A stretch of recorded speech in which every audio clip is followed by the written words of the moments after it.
America और France की कोशिशों के बावजूद इजरायली और हिजबुल्लाह के बीच तनाव कम नहीं हो रहा है।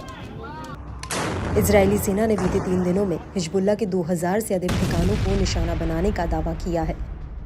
वहीं IDF चीफ हर्जी हलेवी ने लेबनान में जमीनी आक्रमण के संकेत दे दिए हैं।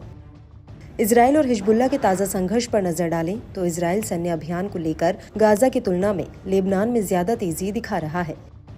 इन सब के बीच इजरायली अखबार येडिओत और हुनोत ने उन संभावित परिणामों पर चर्चा की जिनका सामना इजरायली कब्जे वाली सेना को करना पड़ सकता है। अगर उसने लेबनान पर जमीनी आक्रमण शुरू किया तो इस कदम को हिजबुल्लाह द्वारा निर्धारित मौत का जाल माना जाएगा। ये रिपोर्ट तब आई है जब कब्जे वाली सेना ने एक बयान जारी कर लेबनान की सीमा पर उत्तरी क्षेत्रों में ऑपरेशनल मिशन के लिए 2 रिजर्व ब्रिगेड को बुलाने की घोषणा की थी और Israeli chief of staff Herzi Halevi ने सैनिकों को संभावित जमीन के लिए तैयार रहने के लिए कहा था। इसके बाद बुधवार को हिजबुल्लाह ने एक अभूतपूर्व ऑपरेशन किया जिसमें कहा गया कि उसने दक्षिणी लेबनान और बेका पर इजरायल द्वारा सोमवार को शुरू किए गए हमलों के बाद तेल अवीव के उपनगरों में मोसाद मुख्यालय को कादर एक बैलिस्टिक मिसाइल से निशाना बनाया जिसमें कम से कम 558 लोग मारे गए।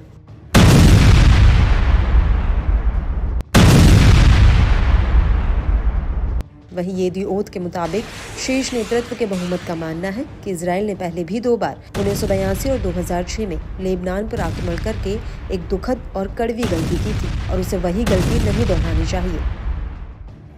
अब सवाल यहाँ ये भी है कि आखिर इजरायल की इस जल्दबाजी के पीछे क्या वजह है। तो जवाब ये है कि वैसे तो इजरायल और हिजबुल्लाह के बीच 8 अक्टूबर से ही तनाव बरकरार है, लेकिन पिछले हफ्ते से ही दोनों के बीच जंग के आसार दिखने लगे थे। जब लेबनान में 17 और 18 सितंबर को हजारों पेजर्स और वॉकी टॉकी में ब्लास्ट हुए। इन धमाकों में करीब 37 लोगों की मौत हो गई, वहीं 3000 से अधिक लोग घायल हो गए। बताया जाता है कि इनमें मारे गए लोगों और घायलों में हिजबुल्लाह के लड़ाके भी बड़ी संख्या में शामिल हैं। हिजबुल्लाह के सदस्य एक दूसरे से संपर्क करने के लिए पेजर्स और वॉकी टॉकी का इस्तेमाल करते थे, लेकिन इन धमाकों ने उनके संचार तंत्र को बुरी तरह से नष्ट कर दिया है। एक और हजारों लड़ाके घायल हैं, तो वहीं दूसरी ओर संचार के मजबूत साधन भी मौजूद नहीं हैं।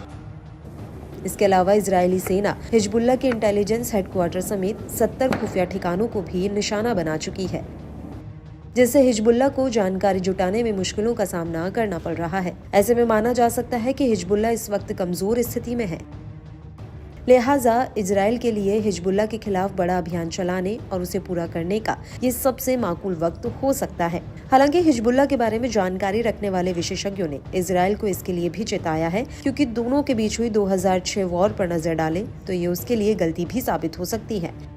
माना जाता है कि इजरायल ने हर बार हिजबुल्लाह के खिलाफ लेबनान में आक्रमण को लेकर गलत रणनीतिक परिणाम का आकलन किया है।